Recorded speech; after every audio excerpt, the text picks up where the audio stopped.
Welcome to Model Kit Stuff, where you'll find all of this.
Thanks. Right, I'm using the A-stand acrylic varnish for this. Here's a little tip for you. This is a gloss varnish, but if you get a bottle and give it a really good shake, it mattes it. So if you want a matte one, just give it a good shake, right, matte on it, and you've got a matte varnish as well. Because it typically just comes as a gloss. Now, on reflection, I actually want the wood to have a bit of a gloss, like a satin finish, because it would have been sealed with some form of varnish, I'm guessing. So just going to put a couple of little drops into the airbrush, and I always get asked what airbrush I'm using and that sort of stuff. So this is my Mobius 0.3, and we'll give everything a light coat, and that will effectively dry our oil paint out. So let's do that.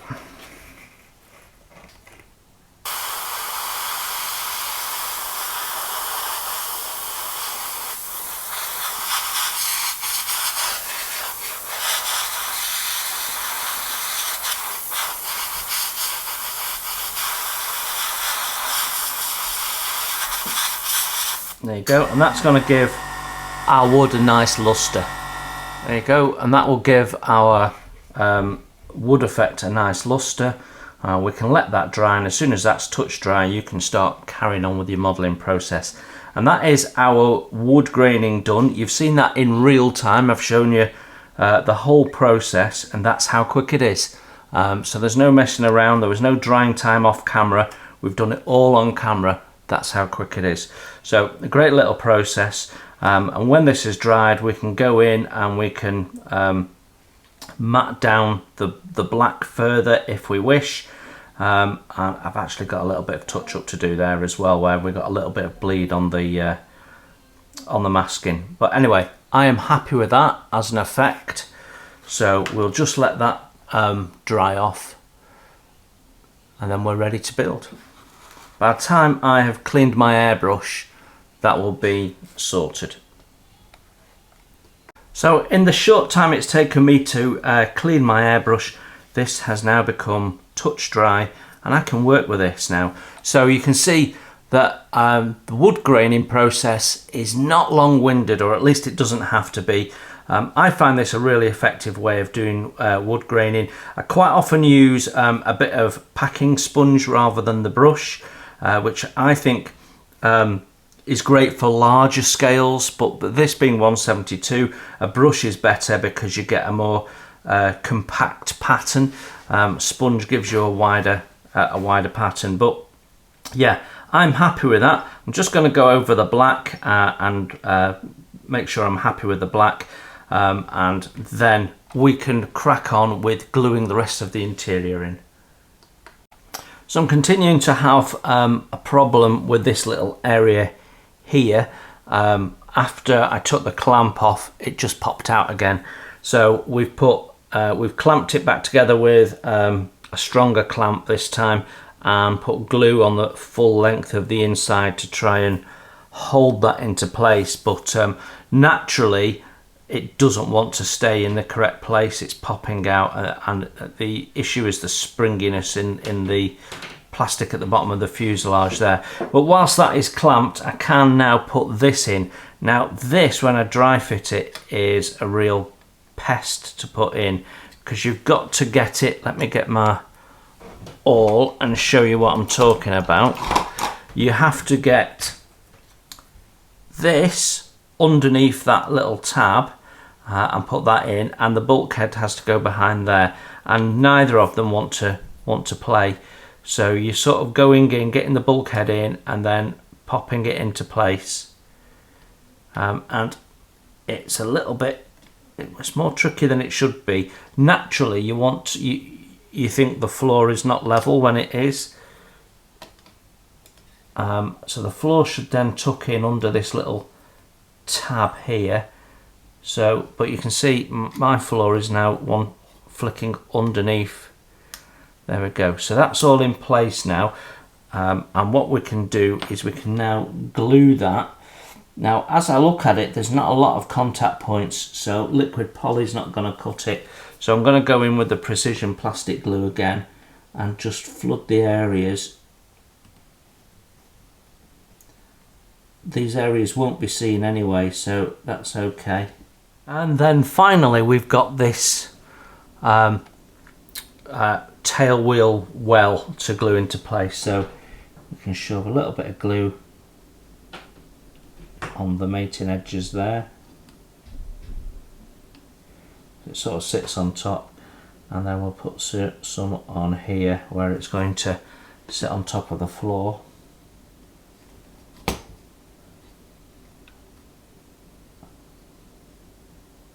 There we go. I noticed the thing about having to wear magnifying glasses now, and I can't, my reading glasses just don't cut it, but they do make me more clumsy. You lose your peripheral vision because you're sort of zoomed in.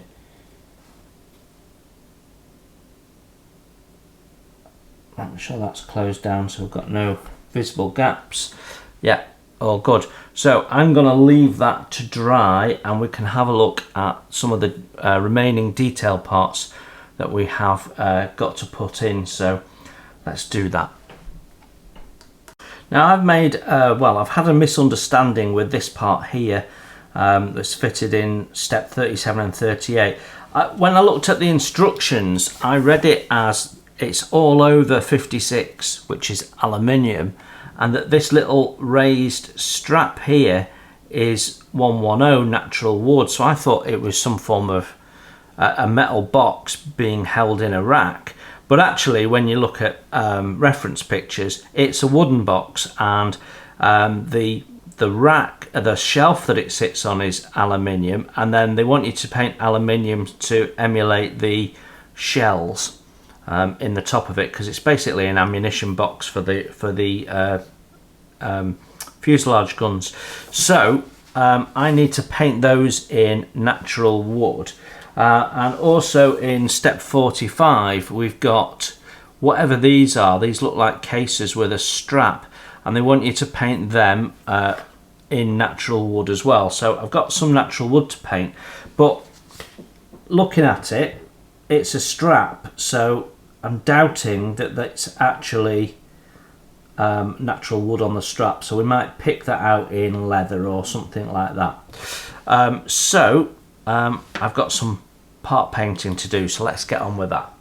Right, I want to have a colour that's a bit contrasting to the wood floors, so I'm not using the light wood that I've used on the floor in the main fuselage. And I'm actually using khaki brown, which does also look like a darker sort of mid dark wood brown, if you like. So and I'm hoping a couple of coats should cover. So we've got 6 points here where we can make contact with this ammunition box. So we've got the brackets which mount down here, and then the top of the box mounts there, So we should be able to have a nice secure fit with this.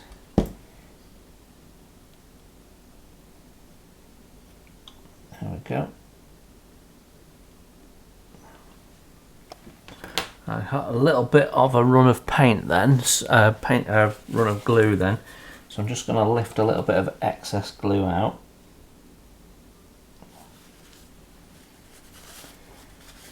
It's just using a corner of a tissue to take the liquid out, the glue, and then if it dissolves the paint, we can always touch up, but it shouldn't do.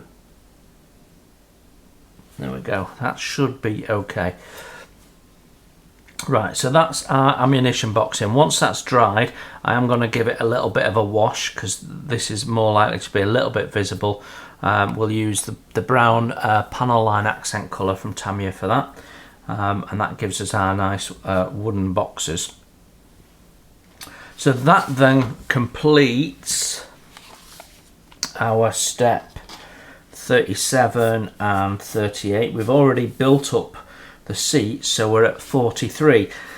I'm not going to do it the way the instructions want and put the seats in first. I'm actually going to install the floor, then we'll fit the seats and then the other fittings around it. It might be easier actually to fit this in before we fit the seats, so we'll have a look at that.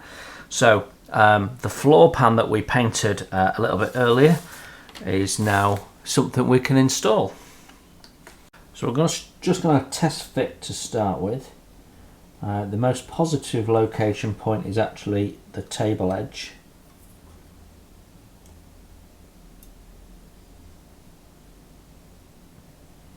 Yeah, so I think if we glue in the table edge and let that dry, and then we can meet this floor into place separately maybe.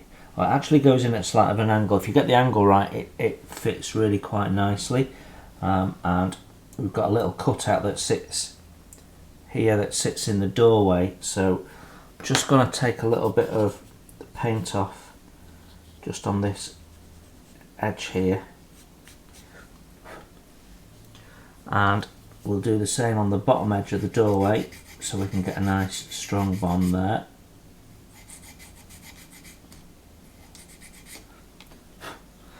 Okay, so let's get some glue in. So I'm going to put some glue in the bottom of the doorway here, which is just going to help with fixing that, and we'll put a little bit of glue on this side, remembering we're only sticking one side in for now, and then we can run some along this and along here as well. Right, so we've got our glue along the edge of the table and the floor, so table edge, floor edge there, and we're just going to put the table into its slot and push it down, and then that floor just clips in under this little rib here, and that goes in really nicely, and that can just sit there and dry. So that's our floor pan in. Happy with that. I think we're probably best putting the radio sets in before the seats, so we'll have a look at that next. So having just test fitted the radio set, definitely easier to put that in now before we put the seat in. So yeah, definitely worth test fitting all this before you glue everything in, work out what works for you. Glue just on the bottom of the radio set because it actually sits proud of this opening here.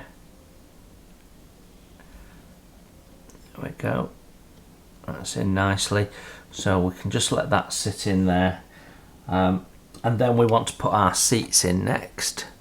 So I'm just going to write this up.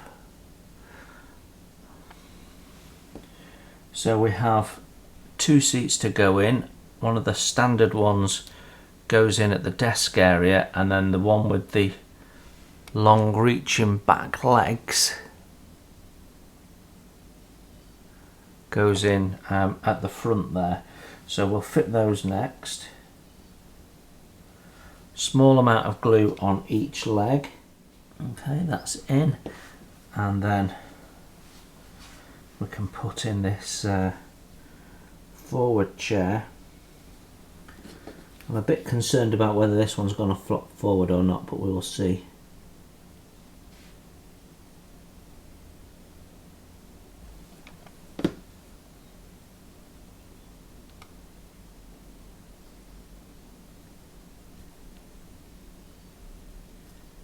No, I think it's going to be okay. There we go, that's our chairs in. So we'll give them a minute to dry, and then we can look at, there's a fitting that goes in here and some pipe work that goes into the little wooden boxes, and we need to paint the strap on the wooden boxes, don't we? Right, final fit of the final 3 parts. I'm just going to put a little bit of adhesive in this first one. Right, there we go. So making sure we orientate this one correctly, and it just fits into the front of the floor there. Make sure that's nice and square. It's actually making contact with the seat, but appears to be how it's supposed to be. Then we've got these little boxes that we painted in the wood.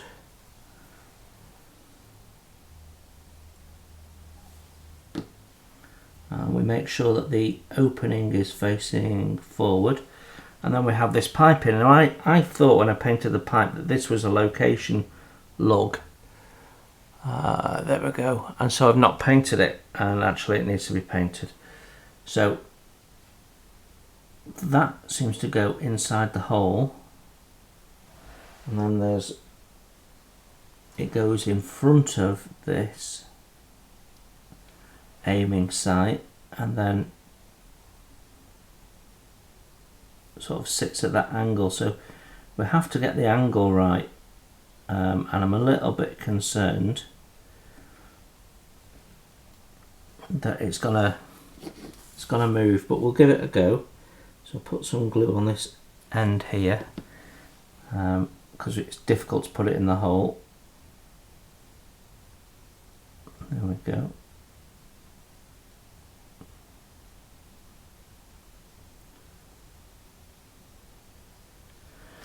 Yeah, that's going to keep falling over, I think.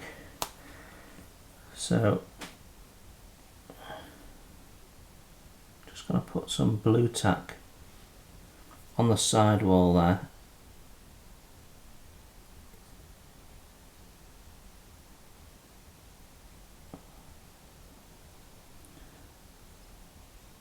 And we'll use that to hold it in place. This is a bit finicky.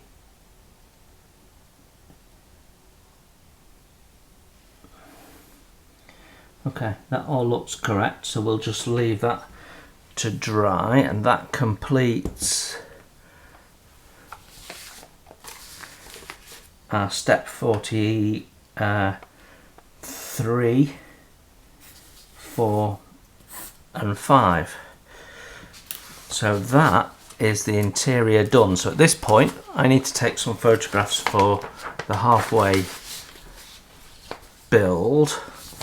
But we've got this to build up, which is also part of the interior. And what I'm interested in, when you look at how this is assembled here, what I think is we can assemble this bit and install it in the roof, and then glue this in separately. So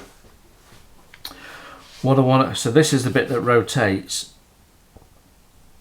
I think it'd be easier to paint and mask the model with that unattached, rather than, I mean, the other way is to build it all up and then try and glue that in, which I think will be a little bit more difficult. So I'm going to go with having that not attached, but we'll have a play. And this is why I didn't want to put the 2 fuselage halves together, because I want to see how this is going to work for me.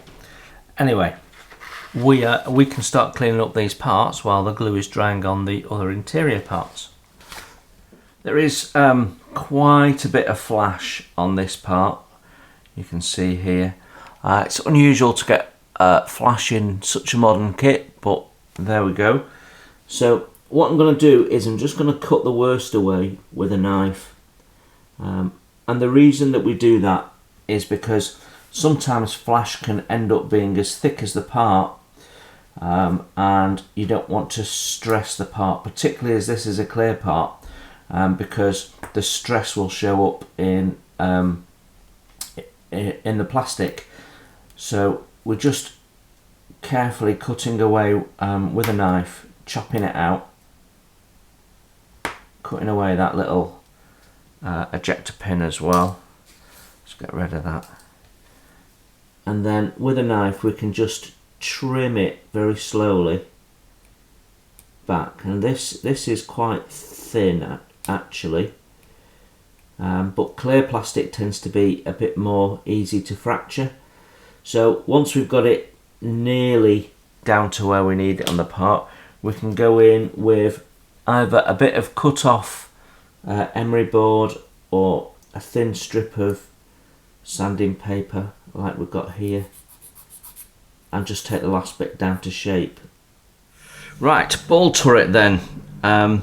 Everything here, with the exception of the guns, get painted in the interior green. Now the guns are called out as black, but that's because Humbrol don't have a gunmetal, so we will do those gunmetal. And because we're going to be putting down a metallic on these will absolutely need to be primed. So what we'll do is we'll paint them in 2 stages.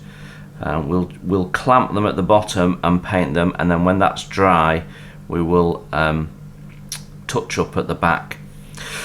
So they need to be put to one side for priming.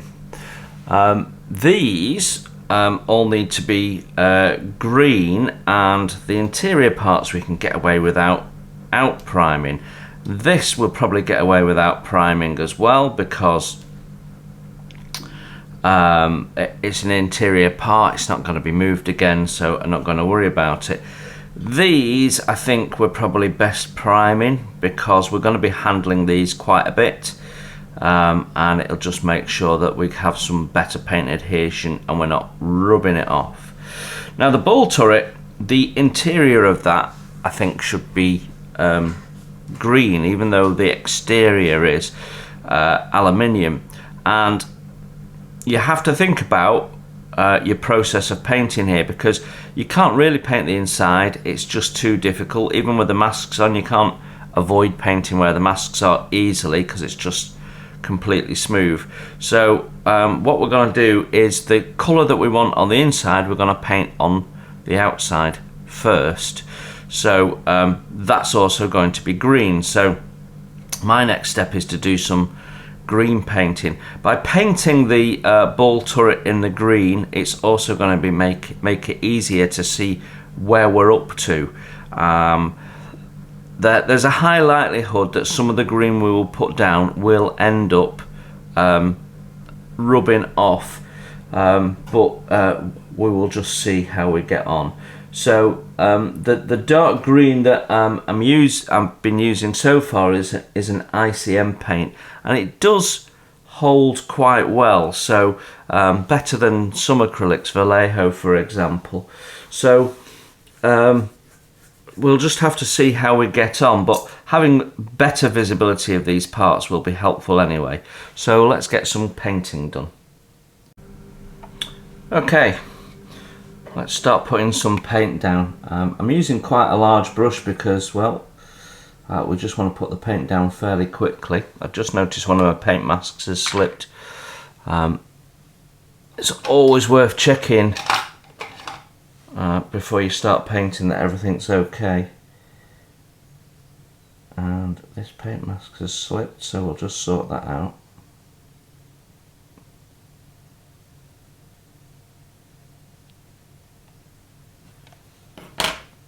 Okay, so we're going to start by putting some paint down on the clear parts, because I'm interested to see how that works out.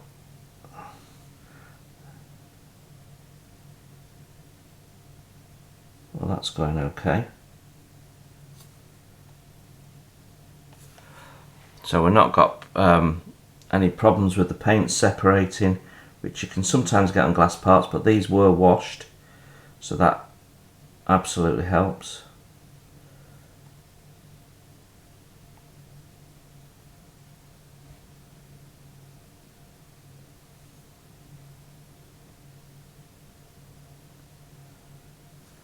And it really helps that we can see the parts now. So you can see what a difference that makes to the inside. Don't worry if it looks a little bit uneven when we put other coats of paint on it. That will sort all of that out. So for now we'll just let that dry. Actually, I think my paint's a little on the thick side, so I'm just going to add a little bit more water. I do love modelling on a Sunday morning. Everybody else is in bed. Everybody else intends to have a lie-in, so I've got a great run of time.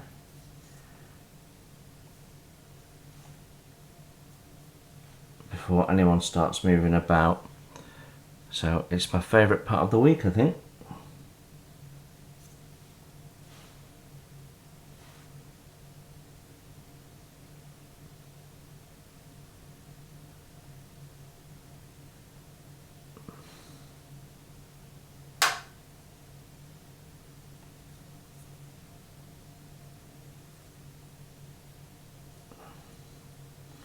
Okay, everything's going to need 2 coats, so I'm going to carry on hand painting all of this, and then I will come back to you when we do the guns. Right, primer for the 2 guns. I'm going with black, although I've got a gloss black primer, which everyone says you should use for metal parts. Actually, doesn't make a huge amount of difference. In fact, doesn't really make a noticeable difference in my experience, but I don't particularly want these to be shiny. I just want them to appear metallic, so I'm quite happy to use a matte black primer. So this is Ultimate Primer, which I believe is the same as One Shot and Stone or Rose. I think they're all the same product, really.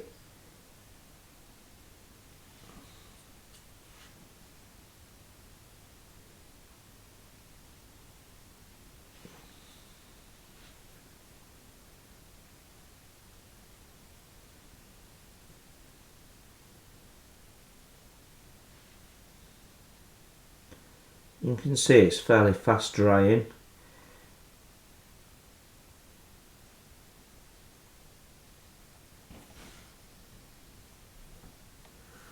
There we go. So I'm not going to worry about a second coat, even if it looks a little bit uneven. As long as all the plastic is covered, it'll do the job. Doesn't have to be super duper, because it's not the finished coat, obviously.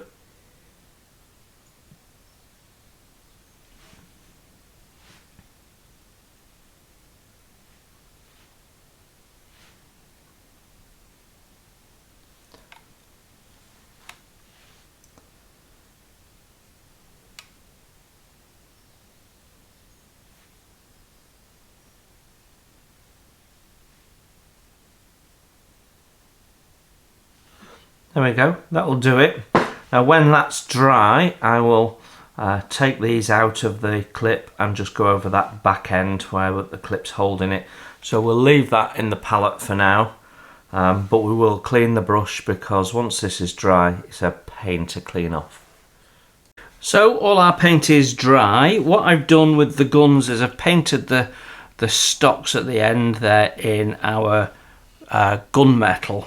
But I've left the barrels in the primer because we can paint those after they're installed, and we'll, you know, we've got to mask things off and stuff anyway, so I think doing them towards the end will probably make more sense. So yeah, so it's now time to assemble our turret and see how we get on with that. Right. First part, step 46, And we're just going to glue that into the plastic here. I'm being really careful because obviously this is a hot glue, but most of the area that we're gluing into tends to be in the painted section. So that's in. Took me a bit of time to work out the orientation of that, I have to be honest, because it looks like it's in different positions when you're looking at it in future pictures. Right, but that is in. So the next thing is the guns. Now I found I've had to open these holes up a little bit for the guns. I found them a little bit tight. You can see when I test fitted, I've taken some of the paint off the primer. So we're just going to push that through.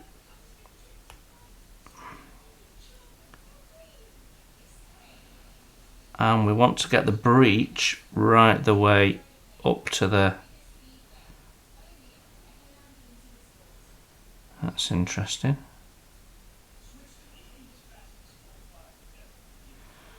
Okay, let's put the other one in as well.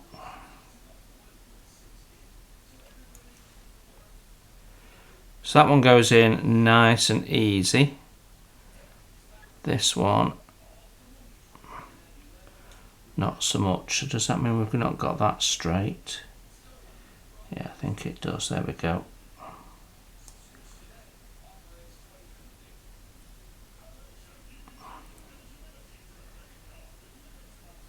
There we go. So again, we can put some glue in this time. Going to run it in through the front there and let that just capillary in.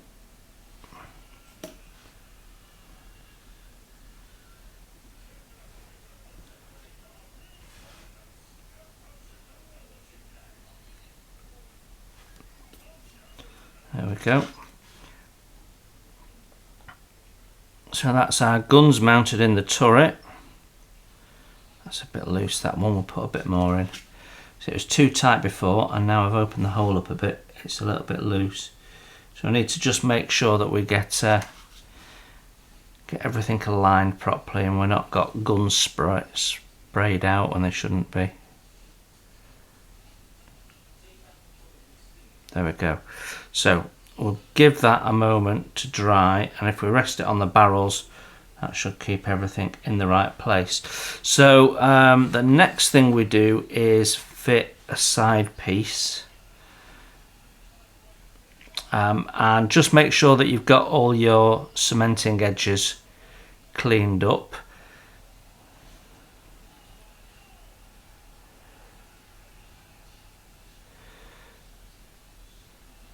So with the guns facing, so following step 48, we put this one in first, and wouldn't you know it, we've got a gap.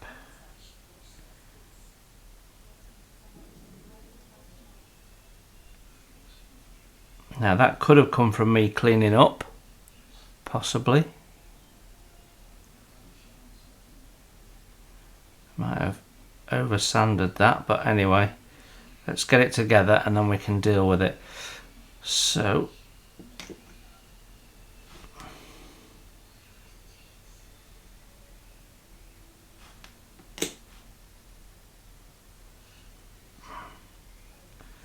just put some on that first bottom edge there.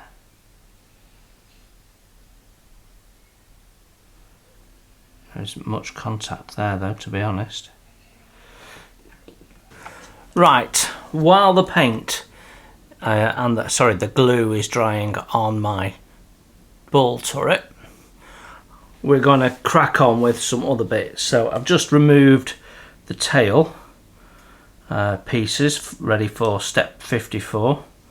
They go together nicely, although I noticed that they don't line up particularly. They've got a bit of slack in them, so you've got to position them, and if you hold one end together, the other end comes apart. So we're going to have to peg this. So let's do this. Best way of tackling jobs like this, I always find, is to hold one part together. You can see I've not cleaned the nubs off. We're going to do that afterwards so we can shape it all at one. So hold the part together, get it correct, and then you can just put the glue on the top and it'll just capillary in, and then you know that it's in the perfect position. Just give that a sec to dry, and we're just gonna go around the back end there, and then what I can do is put a peg on. This is my oldest peg. I think this peg's as old as me. It's one of my mum's washing line pegs that I repurposed as a youngster. Right, then we can hold the bottom end together, and again just almost paint the glue on, to be honest. Another peg, considerably newer peg. Right, and then we can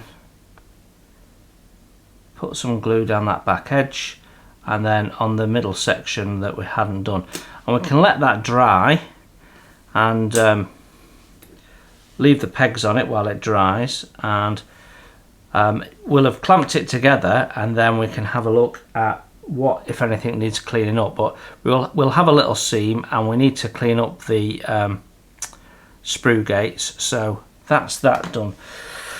So this is the point where we'd put the fuselage halves together, but it all depends on what we do with the ball turret, so I'm not going to do that. So what we're going to do is we're going to look at the wings, which is step 56. It's my paint instructions, get them out of the way. Something to look out for when you're cleaning up the wing. This is the first wing section we've come across, part CO2, and there is a bit of flash in places, so you are going to need to deal with that. So I'll get my my knife, and there is flash here in this section here, which you can miss if you're not careful. I'm just trimming that back. It's quite a bit actually, so it's not something we can scrape out with one of my scrapers. Right then, we have our tail fin all glued together. It's lined up nicely, all looks good. So what we need to do now is just clean it up. We're going to start, I'm using a 400 grit to start with, just to take these nubs down. This is on a complete flat, so even though this is curved, we can take this down.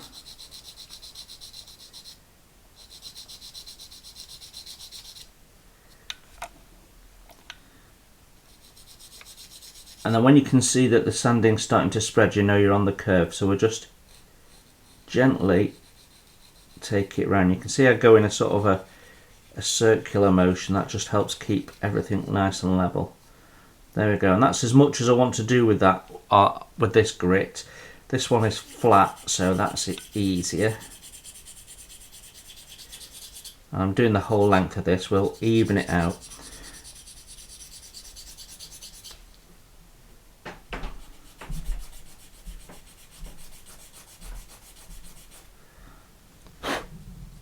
There we go, that's nice and smooth.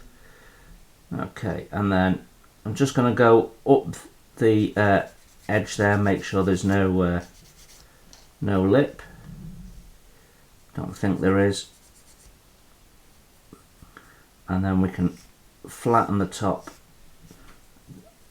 It's all about making sure there's no step, and that between the two parts, and that everything is nice and even.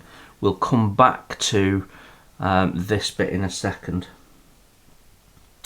Right, okay. Next thing then is to get in and clean in between here, which I can't quite do with that. It's a bit thick, so we'll do it with a knife, and we'll just scrape the inside.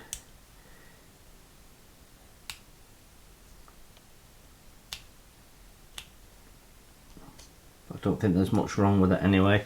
Okay, so that is pretty much cleaned up. So I'm now going to go to an 800 grit for this curved edge on a sponge, and that allows me to put some pressure on and not change the shape of the part.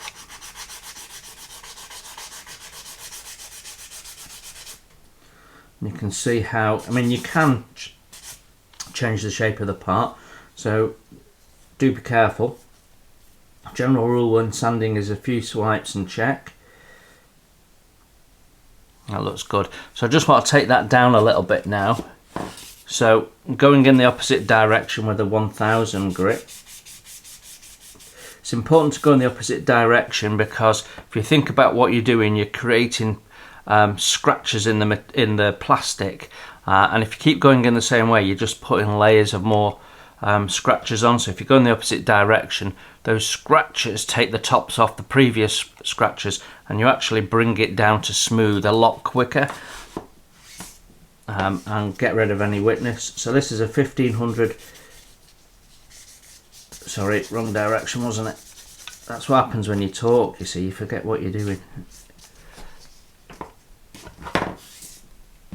Then a 2500, and we can use that to just clean up our trailing edge there. And then finally I've got a 4000, which is effectively a polisher, and that will restore the plastic to a smooth shine.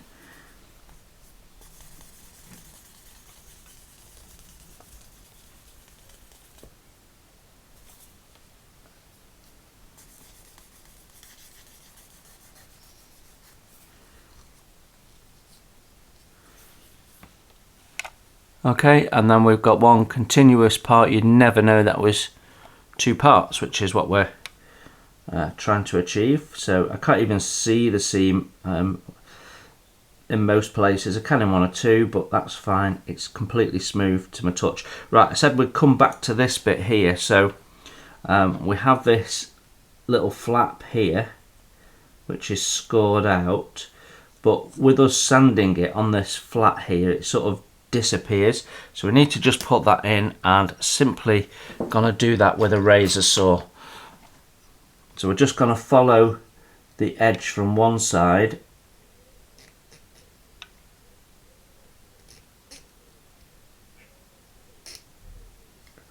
and then cut it through on the other side. There we go. So that's now visible all the way around. And by cutting it a bit deeper, it just makes it look like a separate part. So there we go, that's our tail done. And I've got to say, once we've built up all these and the glue's dried and stuff, this looks quite nice and busy inside there. So all of this needs to be painted aluminium. We do have some witness from where we've glued this part in. I'm not so worried about this because it's just a panel line, but here more so. So let's have a look at doing a bit of sanding with this. Now this is on a curve right from the off, and we've got some panel lines in there which we don't really want to lose. So I'm gonna go in with a 400 and just try and take this down a little bit and level it, because I think we've got a bit of a step in there. Yeah, I can see that we have.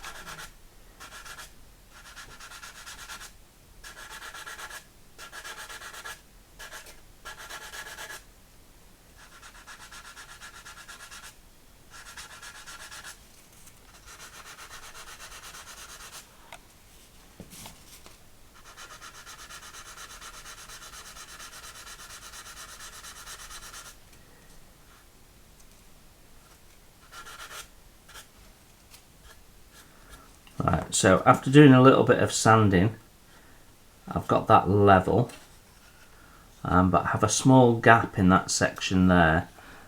Just want to have a look at the instructions. Does that get covered or not. Just wondering if the engine cowling covers it.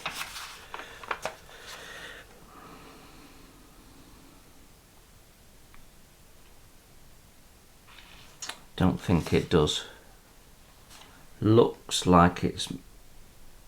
oh, it might do. Yeah, it's gonna... so when you look at this, you get a little gap there where the two parts are slightly rounded, and the tip will be covered, but the full length of it won't be. So we need to get some filler in there. So I think that is the next job on the wing. And if we're getting the filler out, let's have a look at that ball turret. Well, I've struggled to get this together, and as a result of that, I can't bring those together particularly either.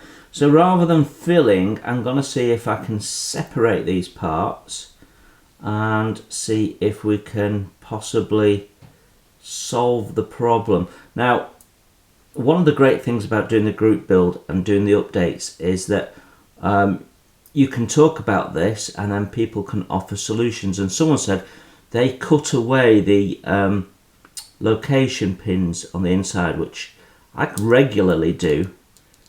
There we go. So I'm just going to try and break this apart, and if we can separate the parts without damaging them, I can have a look at how we improve the fit. Because we do have a fit in places, just not all the way around. There we go.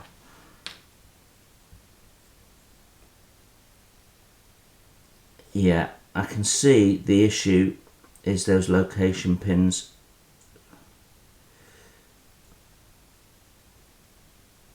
So let's separate these, remove the pins and try again.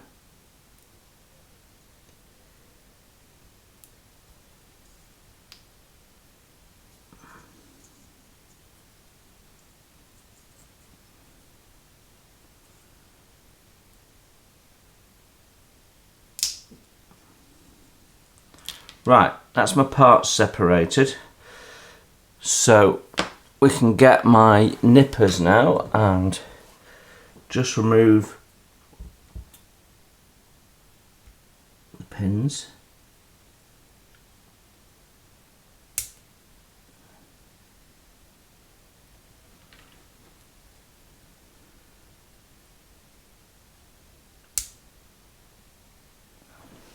And then we can just sand that down. I'll actually do it with a file. We can clean up the dried glue at the same time.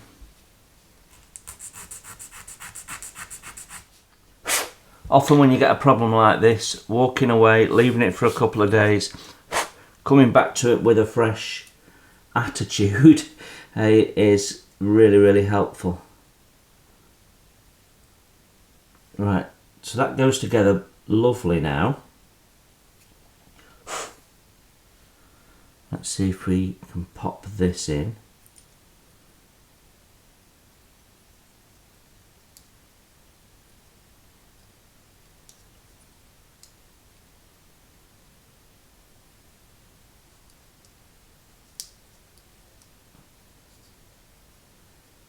Yeah. I still have a little bit of filling to do. But crucially, these two halves are coming together better, which means that these two parts that form the mount for it should come together better. Right, there we go.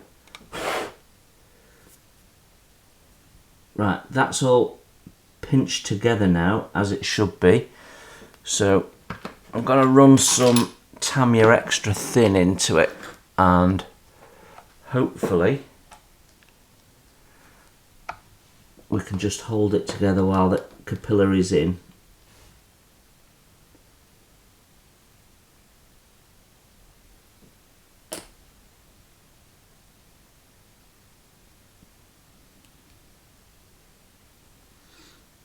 just going to do it one section at a time. Got hair on my brush, that doesn't help.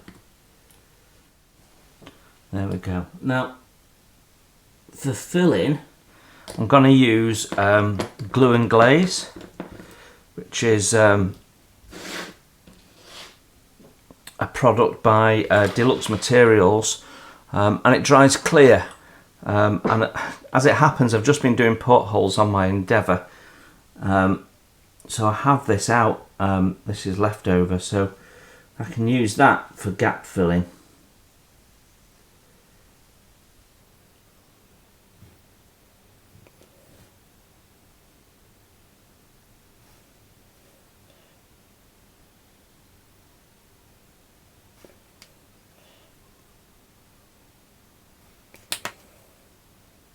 There we go. You can see just a small little gap there where the plastic parts aren't totally square. It's just limitations of moulding and being able to get them out of the mould tool and so on.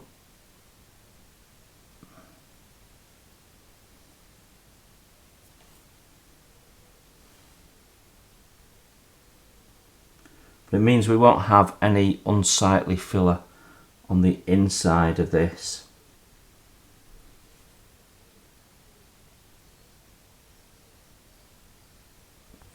And then when this is dried, we can go back over it in our green here, and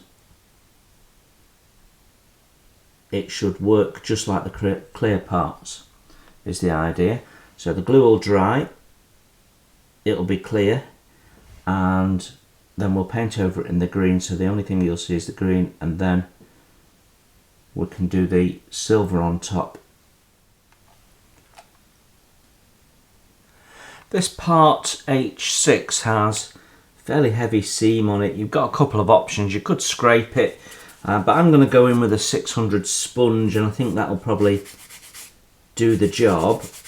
Yeah, because you've got quite a funny shape on there as well, and scraping it may just deform the part a little bit, so 600 sponge seems to be doing the job.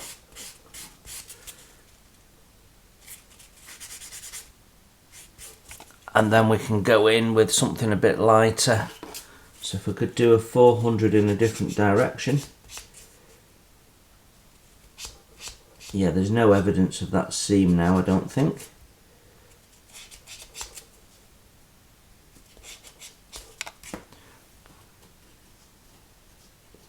And then I'm going to drop to a 1500 just to finish it up. We don't need to be polishing this part up particularly, but we do want it to be nice and tidy. It won't be seen particularly well actually, but goes in the top part of the landing gear frame. But yeah, there you go, that's cleaned up nicely. That's all you need to do. Just be mindful that there's some seam on the connection points as well, and so it's worth just taking those seams down on each side just to ensure that we've got a nice fit when we come to put this part into place.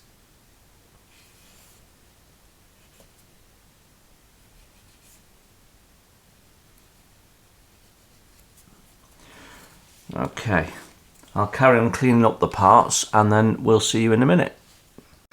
So before I even put any of the real internal parts into this, I'm just test fitting the two wing halves, and I find they don't fit particularly well, even without anything else in there that could cause fit problems. And it's the pins. We're getting a lip on the wing leading edge here, quite a considerable lip, 0.5 millimetre. So that's an awful lot of sanding to have to do, which could cause misshaping of the wing. And can you hear that?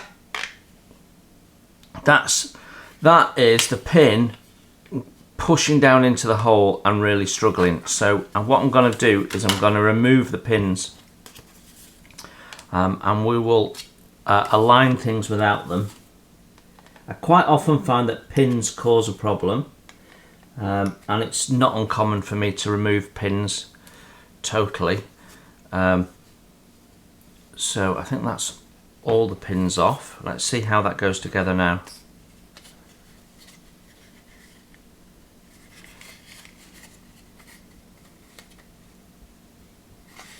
So I can now completely align that up at the front.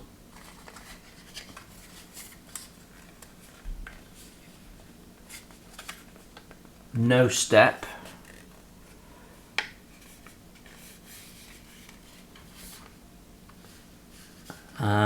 And yeah, I can make that fit better without the pins. Yeah, so I'm quite happy to do that. What we'll do though is we'll test that again once we've added all of our internal parts, and I have cleaned all of those parts up now, so we can start assembling that. So the first part that goes in is this one, which I've already test fitted and fits in really snugly. The problem is fitting the next part actually, because it's not very positive. You're just placing it and hoping for the best really. But let's get this one in first. There we go.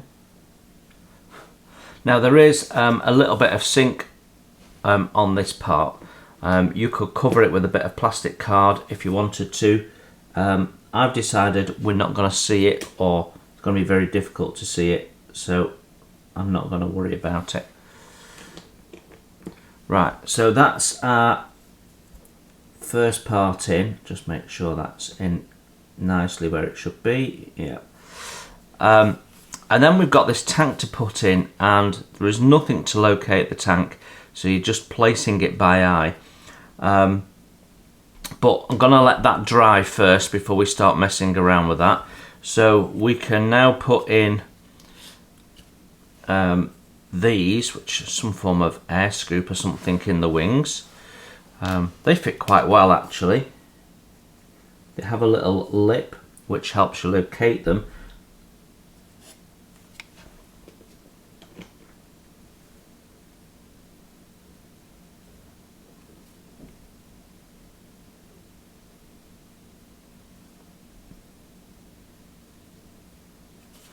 That's the first one in, and second one goes here near the wing joint.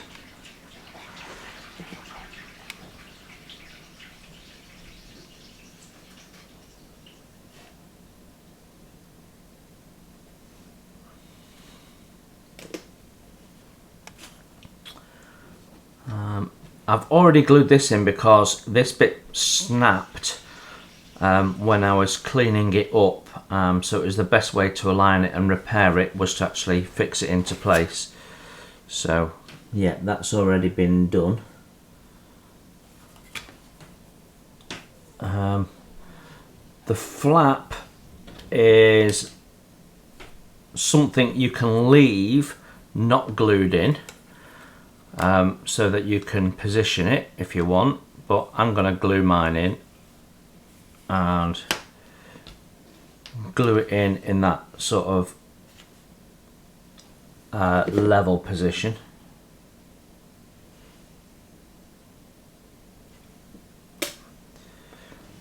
Then we have this little disc that goes into the engine nacelle here.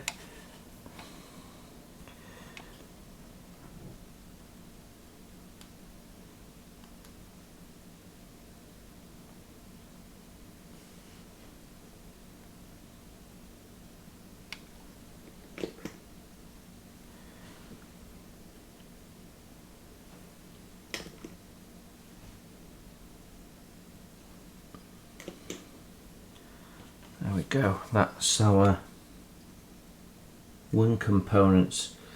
So on this upper wing surface we've got these little grills that have to be put into place. This is the first time I've attempted to fit them, but yeah, they go in okay, don't they? So let's just glue those in.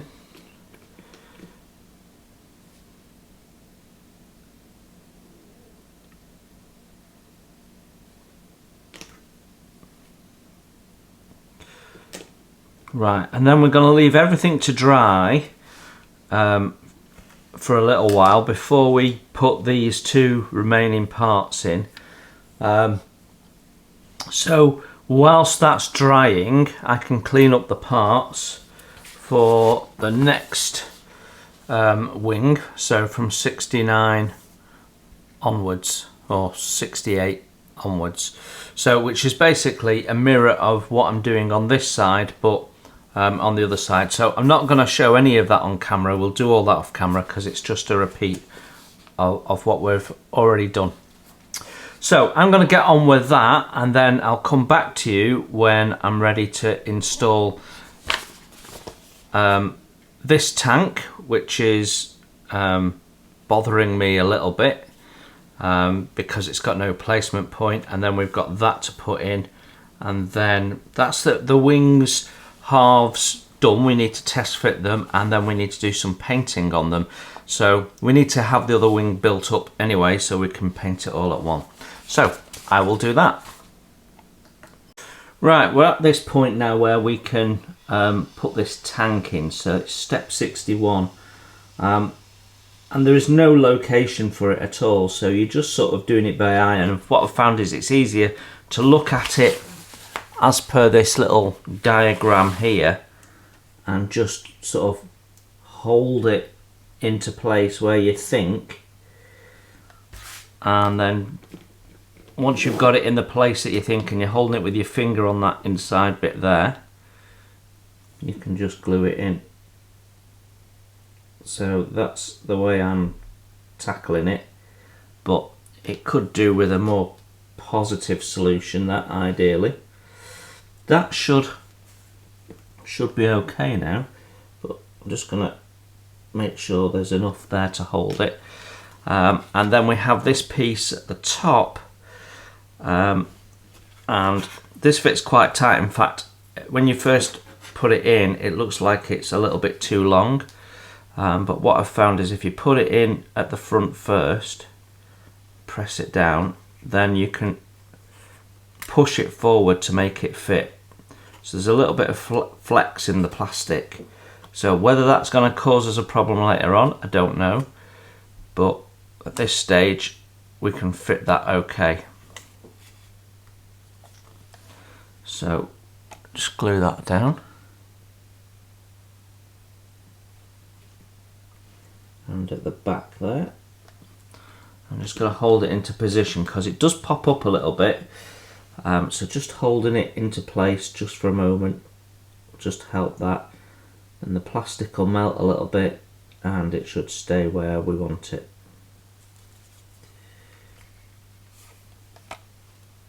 Yeah, there we go. So we can now test fit our top.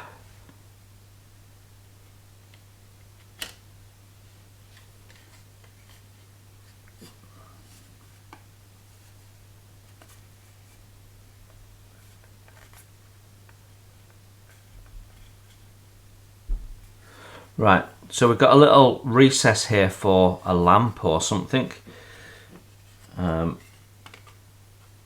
And what I'm seeing is the plastic isn't flat, and that these surfaces here are making contact and causing a gap. So just going to sand that flush.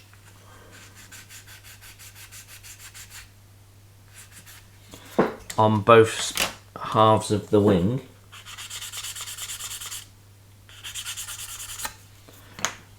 See if that improves it.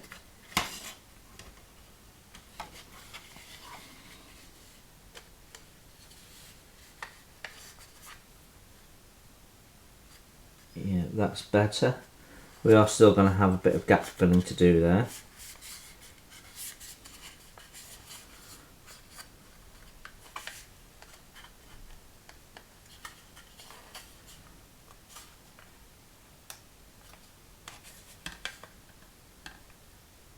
So what we need to do is just eyeball all the joints and make sure that they're fitting together and they're not causing a problem. We've still got a bit of a step in this, which is somewhat annoying, but I'm just wondering if, when you look at it, there's a step there and it's not quite level at the front here, and I'm just wondering if that is being caused by this bit here on the engine nacelle.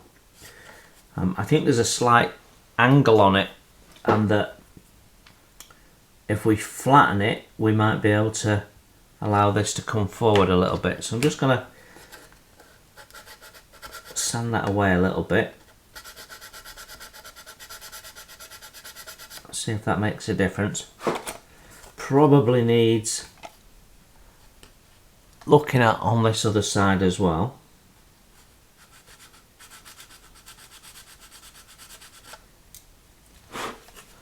Right, let's just have another look at that.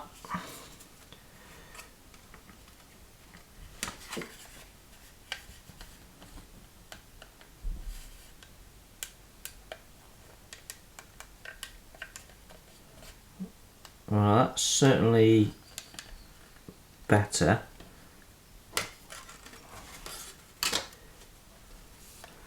Just going to get in the knife and just make sure there's no flash causing any problems, because there might be. I've got a feeling that there is.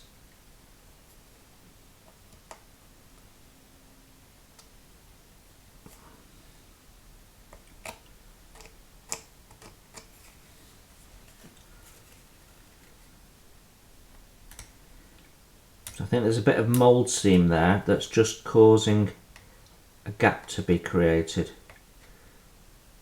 Right, let's have another go.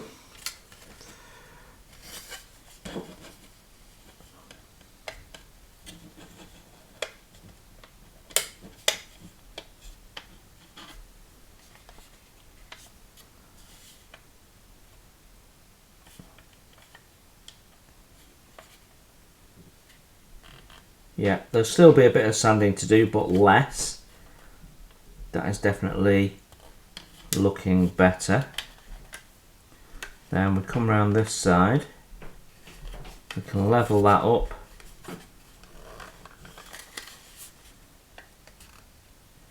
Got the same problem on this engine nacelle as well. So it's just working these joining edges. Take a little bit off, make sure they're nice and square.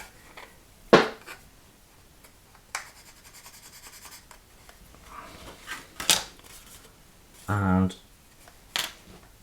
just going in and cleaning up the seam on that a little bit better than we have done. There's actually a bit of flash on here which I hadn't spotted.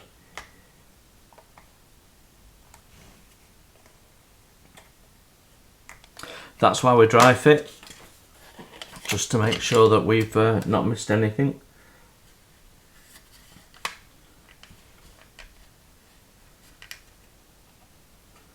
That fits better now. There is a little bit of flash and stuff on these outside edges, but we'll sand them smooth together once the winged halves are in place. It's still not too happy here. I think we're still going to have a little bit of gap to fill on the leading edge.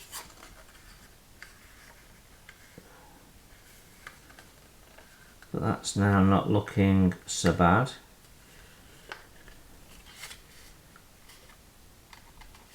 Yeah. So that could be put together, I think now, as it is. So that is ready for painting, that wing. So yeah, quite happy that we've done everything we can to make that fit for now, and we'll sort it out when we glue it together. So we've got some painting to do, black and aluminium. So I'm gonna finish doing the other wing, and then that'll get us pretty much to, where are we? Step 80. And I think at that point we're probably going to stop and look at building the engines and the tail. Right, so I'll carry on with that and you'll see me in a mo. So here we are, we have our tail in, we have our fuselage halves together, we have our wings on, glued on. It was suggested to me that that wasn't something you needed to do, and I agree, but it does leave some gaps if you do, and to get these absolutely spot on, I've ended up with some gaps. So what I want to do now is get everything else onto the aircraft ahead of painting it. So we don't need to do the engines because we can paint this as it is and then paint the parts for the engine assembly separately and assemble separately. That's not an issue because these engine nacelles pretty much stop at the cowling, so that's all good. We don't need to bother about the turbochargers because they're a different colour, so they can go on later anyway, and we don't need to worry about the landing gear, so we can paint all of in there as well. So I think probably the trickiest couple of things we've got to do is think about how we're masking off the bomb bay. I'm going to have a look at the fit of the bomb bay door closed to see if we can use that as a mask. And the tail. But I'm sort of coming to the conclusion that it's worthwhile putting that in, which means we've got to do some building and painting of interior parts ahead of that. There is some clean up to be done and a little bit of gap filling to be done where I've just not managed to get it together, but most of it is okay, and the top surfaces are okay, except for a little bit there. You know, I tried really hard to get that together and it's just not having it. So yeah, so not bad. Not the best fitting Airfix kit I've ever had, but this is one of the older ones now, I suppose. So yeah, looking quite good though. It is looking like a B17. So let's have a look at our instructions, see what's next on the B17 front. So we have built up wings. Let's just go through this.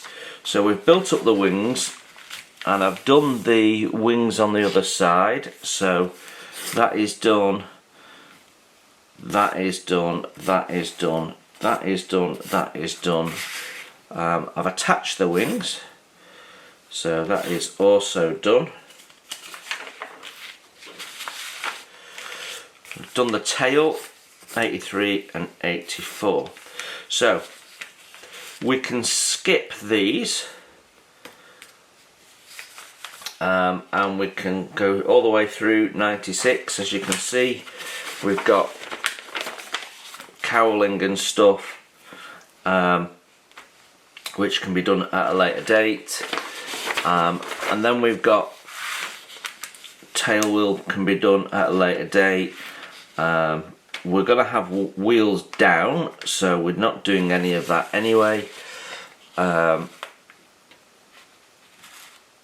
Okay, so this lot gets assembled inside the frame, which we've already built up, so doesn't look like it's too complicated, but we can leave that for now.